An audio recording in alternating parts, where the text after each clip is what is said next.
You are watching Indark with Rajkumar. So let's move towards another scary ghost story of today.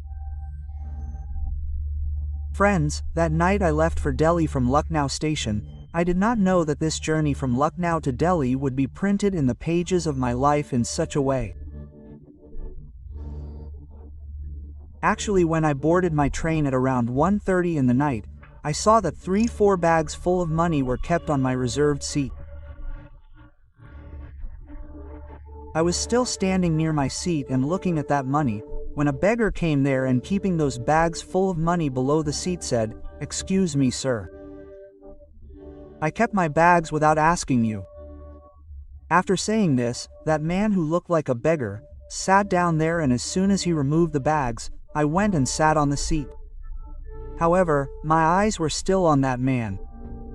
I don't know why I was not able to take my eyes off that man.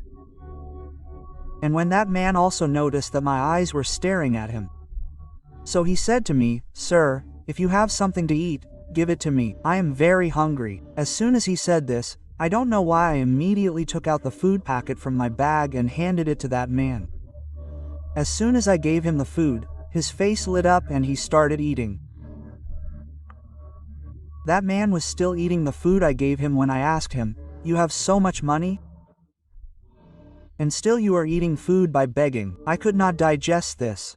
Quote, while I was asking, that man swallowing the morsel of food said, "Sir, I cannot buy anything with this money." Before that man could complete his sentence, I interrupted him and asked, "Is this money fake?" To which that man said, "No, sir, this money is not fake, but it is inauspicious. Whoever got this money, he either died or became dependent on every penny like me." Now, on hearing this, I was shocked and said, "What are you saying? How can you be such a man?" That man was just about to answer me when a TT arrived there, and as soon as the TT saw that man, he kicked him hard on his chest. As soon as the kick hit his chest, the man fell down immediately. But that cruel TT's son did not stop even then. As the man fell down, the TT's son caught hold of his leg and started dragging him towards the train's gate. It was clear from the TT's anger that he had lost his temper. Before the TT could take him to the train's gate, I caught hold of him and started shouting loudly.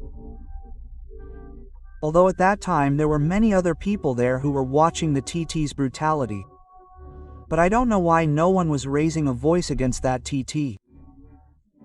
Even after my initiative, people were still watching.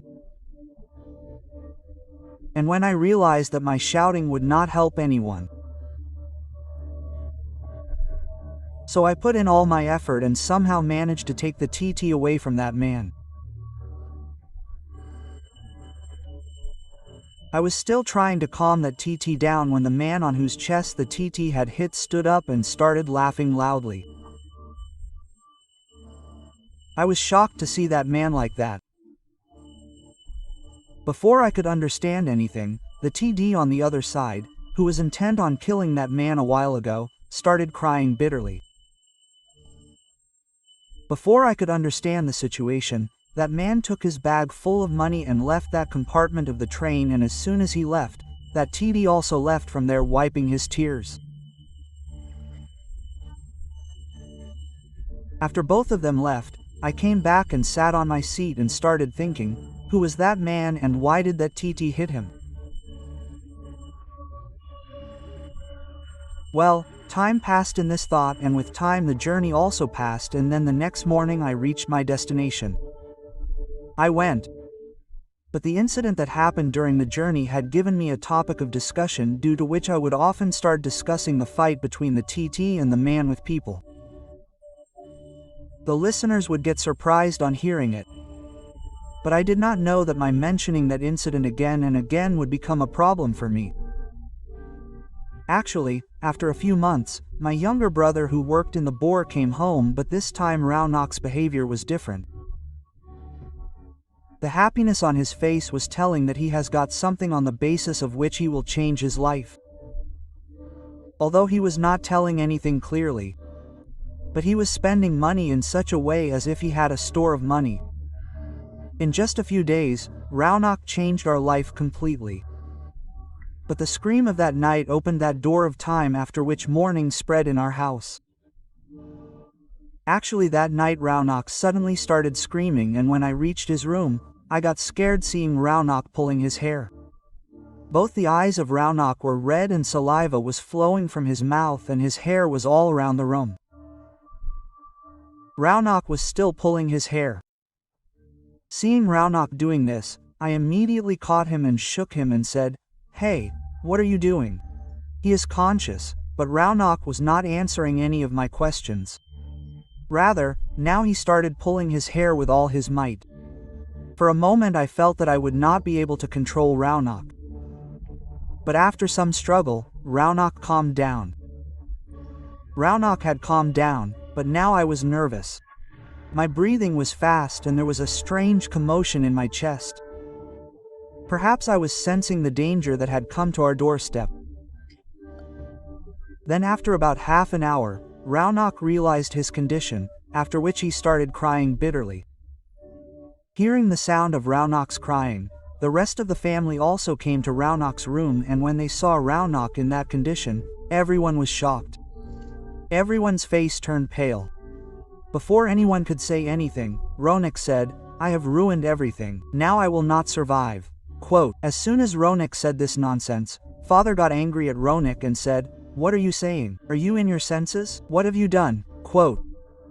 As soon as Father asked this question, Raunak replied, "When I was coming here, I met a man in the train who was hungry. I fed him. He had just eaten when the train's TT came there and started beating that man.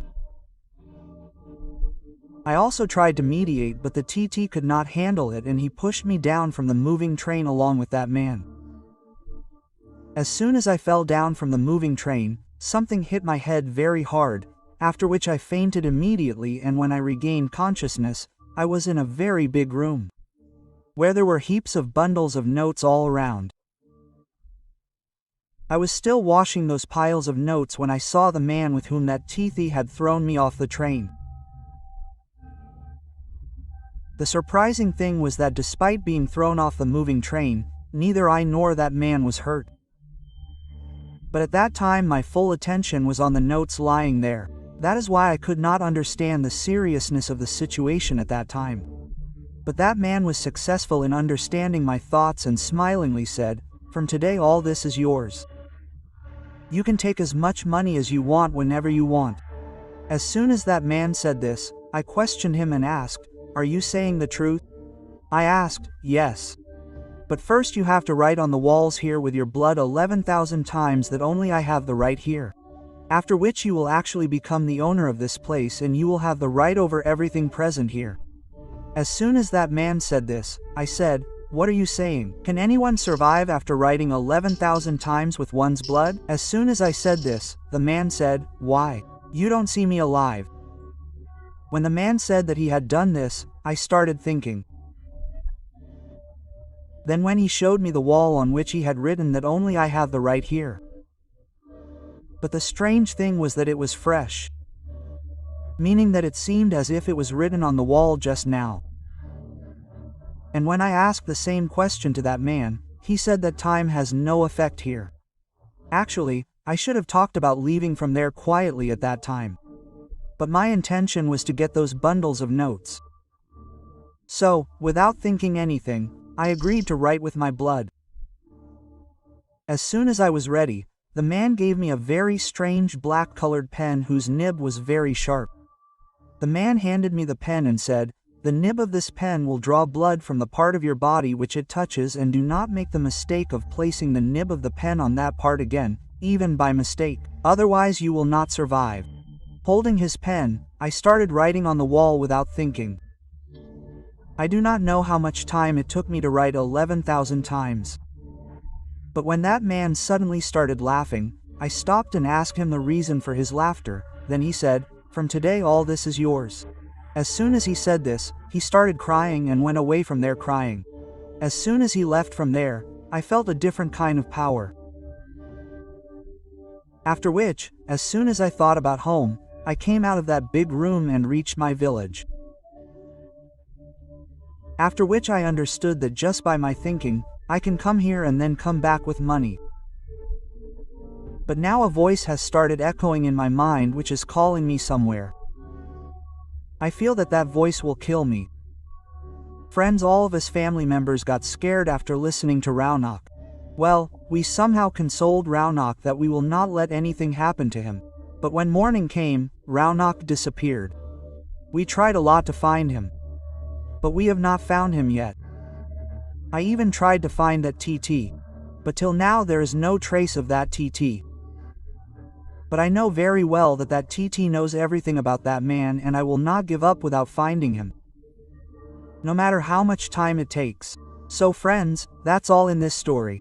If you like the story, then please like, share, comment on the video. So I, your friend Rajkumar, will meet you soon with another such scary incident. Friends, we were 7 sisters, out of which the parents had sold the first 2 sisters. And now I was afraid that it might be my turn to be sold next.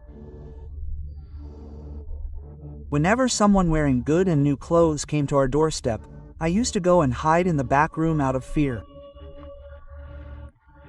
But at my feet so the knot of fate was tight, which not only I but no one else could break. And what was written in my fate happened. As soon as the sun set that day, there was a knock on the door of our house.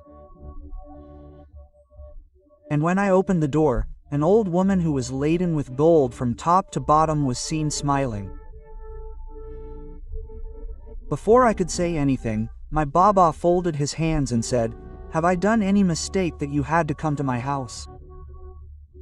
As Baba said this, the face of that old woman turned red with anger. Seeing the face of that old woman red with anger, my Baba fell at her feet and said, "Forgive me, madam, I have made a big mistake by not delivering your trust to you till now. You take it with you right now and spare our lives." Quote. Seeing Baba pleading, at first I could not understand which trust Baba was talking about. But in the meantime that old woman gestured me to come with her, then I understood that the trust Baba was talking about was me. And I had to go with that unknown old woman at that very moment. After following the old woman for some distance, when we reached the main road of the village, there was a black motor car parked there, in which that old woman sat, and after that I also sat in the motor car. Darkness spread in front of my eyes and I fainted. Then when that old woman said, "Get up, daughter-in-law, your home has come." Then I regained consciousness, and as soon as I opened my eyes, I saw a deserted house in front of me. I was still looking at that deserted house when that old woman asked me to get down from the car. As the old woman said, I got down from the car and went and stood near that old woman. As soon as I went near her, the old woman said, "Daughter-in-law, this is ours. This is the house. From now on you stay here." Saying this, the old woman took me inside the house by holding my hand. As soon as I entered the house, the first thing I saw was an old man lying on the bed. As soon as I saw him, my steps automatically started going backwards out of fear. Actually, a thick iron chain was tied around the neck of that old man. Whereas that old man was so weak that even his ribs were clearly visible. He was even breathing through his mouth. Seeing me going backwards, the old woman said smilingly, "Where are you going backwards, child? This man you are seeing lying on the bed is none other than your future husband." Quote. Now on hearing this, my mind went blank. But I knew very well that it was better for me to maintain silence at this time. Hence I did not make any noise, and after this that old woman took me to the back side of the house where food and bed were kept. Then on reaching that part of the house, that old woman said, "Daughter-in-law, eat food and take rest. Your marriage rituals will start from tomorrow." Now saying this, that old woman left me alone and went away from there. As soon as that old woman left from there, I started thinking about running away from there. But I don't know why my feet were not ready to cross the threshold of that house. Or I should say that at that time I did not have the courage to run away from there. That night passed in great restlessness and panic, and as soon as it was morning, that old woman came, and as soon as the old woman's eyes went to the food and bed kept there, she understood that neither I had eaten food nor I had slept the whole night. Because that old woman had understood my mood very well. That is why the old woman said while caressing me very lovingly, "Daughter-in-law, are you getting worried for no reason? Nothing will happen here without your consent. If you don't like my son, then tell me clearly." As soon as the old woman said this, I immediately spoke. "Amma, forgive me. I cannot marry your son. Please drop me back to my house." Seeing me pleading in front of her, the old woman smiled and said, "Okay, daughter, I will send you to your house. When my son gets married because you have refused to marry, now I will have to go away from home to find another girl for my son. And yes, now you will have to take care of my son in my absence. You return to your house as soon as I return." Actually, I wanted to go to my house at that time. But I also did not want that the old woman's decision to change due to any of my behavior. Now thinking this, I accepted the decision of that old woman and said to her, "Okay, Amma, I will take good care of your son till you return. Your son will not face any kind of problem." As soon as I agreed, that old woman said, "I am not worried about my son but you. If I get late in returning, your life may be in danger." At that time I wanted to get rid of that old woman somehow. So I did not pay much attention to her words and instead told that old woman that there is no need to worry about me. As soon as I said this, that old woman said, "Okay, you have to take special care of some things. Like my son will call you in the second quarter of every third night. But do not let his call reach your ears even by mistake. Otherwise, as soon as his call reaches your ears will start bleeding, and you will become deaf forever, so that he cannot call you. So you will have to feed him burning coal every third night. And apart from this, whatever you have to do, Manman Dayan will explain it to you." Saying this, that old woman left from there, and I kept thinking that what kind of a mother is this who feeds her son coal embers? After some time of that old woman leaving, I thought of running away from there, and as I came out of that room, my steps suddenly faltered.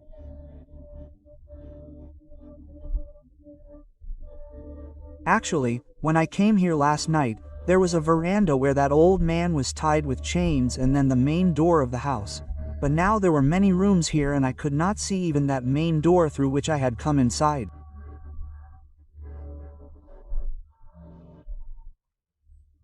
After looking here and there for some time, I opened one of those doors in the hope that I would find a way out. But as soon as I opened the door of that room, my breath got stuck in my throat and a strange electricity flashed through my whole body. Actually, the reason for my condition was the girls who were hanging upside down from the ceiling of that room, who were in bridal attire. Their feet and hands were tied with black thick ropes, and all those girls were hanging upside down from the ceiling with the same rope. My eyes were still fixed on them when suddenly someone pulled me. Holding my hand and pulling me from behind, he closed the door. As soon as the door closed, darkness spread in front of my eyes and I fainted at that very moment. Then when I regained consciousness, I was in the same room where my bed and food were kept. My eyes had just opened when my eyes fell on another old woman who was smoking a bidi. Before I could say anything to that old woman said, "Don't even think of running away from here again, otherwise you too will keep swinging upside down from the roof behind those doors for the rest of your life." I did not understand how this old woman came to know that I was running away. And when I asked the same question to that old woman, instead of giving me a direct answer, that old woman said to me, "You just look out of here once and come back. You will get the answer." I got scared on hearing that old woman say this. But I got up from there and moved towards the veranda. And when I looked into the veranda, I saw the same old man tied with chains and lying on the bed. It looked as it did last night. And now there was only one door, and it was the same door through which I had entered. Now after seeing all this, it did not take me long to understand that this was not an ordinary house, and neither were the people here ordinary humans like me. In such a situation, will I be able to return home safely from here? I had to find the answer to this question somehow. So I took a step back and came back to the same old woman who was smoking a bidi. But as soon as I came back, the old woman said, "What did you see this time?" To which I replied, "Amma, this time everything was the same as before." I was just telling my story when that old woman interrupted me and said, "Whenever you think of running away from here, this place will turn into a basement. Here, nothing is left except sobs. Only those mother and son know the way to get out of here." But on hearing the voice of the son, the listener becomes deaf and his mother will let him go only when someone marries her son of her own free will and that girl gives birth to a child. But in the last 47 years, some of the girls who said yes to marriage died during the marriage rituals, and the one who survived is still hanging upside down from the ceiling with a child in her womb. As soon as that old woman said this, I interrupted her and asked my question. "So Amma, what happened to those who refused to marry like me?" Answering my question, that old woman said that those poor girls are handed over to Godni Mai, out of which only a few lucky girls become witches like me and the rest are beheaded. Godni Mai fills it in her trunk. Friends, as soon as that old woman said that she too had once refused to marry like me, I was shocked and said, "Amma, did that old woman buy you too?" As soon as I asked this question, I don't know how that old woman suddenly got angry and said angrily, "Why are you repeatedly chanting Amma Amma? I am a witch, Munmun witch. It is better than making a relationship with me. Be afraid of me, otherwise the rest of your life, I will make you so terrifying that you will feel scared even in the next birth." That old woman who was a witch burst out in anger. Well, at that time I kept quiet so that she calms down and something like this happened. My silence calmed the anger of that Munmun witch. Seeing me silent and scared, she said, "You stay away from me a little and do only what I tell you to do. Before the second quarter of tomorrow night, that old woman's son has to be fed burning coal for which you have to bring that coal." So friends, that's all in today's episode. If you like the story, then please like, share and comment on the video. So I, your friend Rajkumar, will meet you soon with the second episode of this story. Till then, bye and take care.